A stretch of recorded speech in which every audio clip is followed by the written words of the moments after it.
আমরা কোম্পানির একটা মানে ইফেক্টের মধ্যে পড়ছি। তারপরে মনে করেন নিজের মানে জীবনটা আসলে খুবই মানে কষ্টদায়ক হয়ে গেছে আর কি।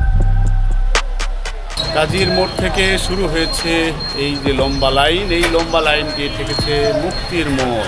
7টার সময় রেখেছে, 7টায় মাগরিবের পর। এখন কত বাজে? এখন তো কত বাজতেছে? 9টার কাছাকাছি। 9টার কাছাকাছি। ভিতরে যেগুলা গাড়ি আছে একটা গাড়ি তেল পাবো না, মহিলা ছাড়া। অবশেষে সারা রাত পর আজ তেল পেলাম।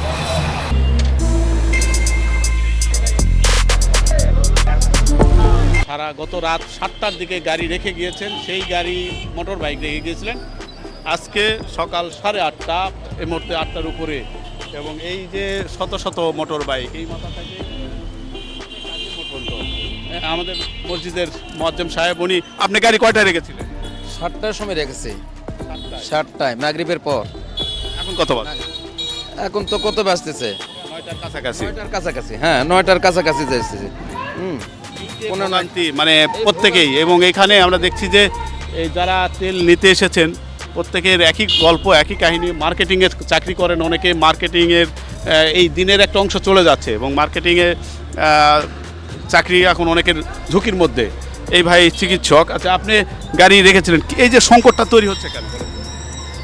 পেরা তেল নিচ্ছে, নিয়ে বাইরে বেশি দামে বিক্রি করতেছে। ছোট মাপের নেতাগুলো, বড় লোক যারা এগুলো বাইরে নিয়ে যায় বেশি দামে বিক্রি করতেছে। আবার কত করে বিক্রি হচ্ছে বাইরে? 250 টাকা লিটার, কখনো 300, 200 প্লাস গ্রামে। গ্রামে। শহরেও এক্ষেত্রে আসলে কি করা দরকার?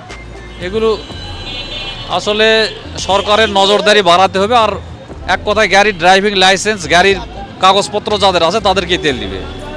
আদারওয়াইজ কাগজ নেই ঘুরছে। ওই অপচয় তেল করতেছে, তেলের সংকট তৈরি করতেছে তারা। এই যে লম্বা লাইন প্রতিদিনই এরকম বাড়ছে, প্রতিনিয়ত এই সংকট যে কখন মোকাবেলা হবে এর কোনো গ্যারেন্টি নাই। এবং এখানে সবচেয়ে বেশি যেটি আমরা শুনছিলাম যে যারা বেসরকারি প্রাইভেট প্রতিষ্ঠানে চাকরি করেন। আপনি কোন কোম্পানিতে চাকরি করেন? আমি আছি ভ্যালেন্টেক লিমিটেড পেস্টিসাইড কীটনাশক কোম্পানিতে কর্মরত আছি। কিন্তু আমাদের আসলে খুবই ভোগান্তি। আমরা সকাল এই যে কালকে রাত্রে 7টায় সিরিয়াল দিছি, এখনও পর্যন্ত তেল পাইনি। কিন্তু আমাদের তো আবার মার্কেটে হোল্ড করা লাগে। এখন 8টা বাজে, এখন আমাদের একটা সেলস টার্গেট বা সব কিছুই থাকে, এটা মেনটেন করে চলা লাগে। কিন্তু দিন শেষে তেলও পাচ্ছি না। আমরা কোম্পানির একটা মানে ইফেক্টের মধ্যে পড়ছি। তারপরে মনে করেন নিজের মানে জীবনটা আসলে খুবই মানে কষ্টদায়ক হয়ে গেছে আর কি। আর বলেন না ভাই, গাড়ি রাখছিলাম গতকাল রাতের 9:30 9টার দিকে, মোটামুটি এখন তো 8:30 বাজে। মানে এই হলো অবস্থা। আমরা টাইলসের মিস্ত্রি, আমাদের তেল ছাড়া কাজ কাম করা লাগে, তাও পারছি না। এখন আজকে দিন মানে গাবি গেল বুঝি। মোটামুটি ধরেন কালকে রাতে 9টা থেকে আজকে এখন 8:30 বা 9টা বাজে, তাহলে এই 12 ঘন্টার মতো। আপু ছাড়া একটা গাড়িও তেল পাবো না।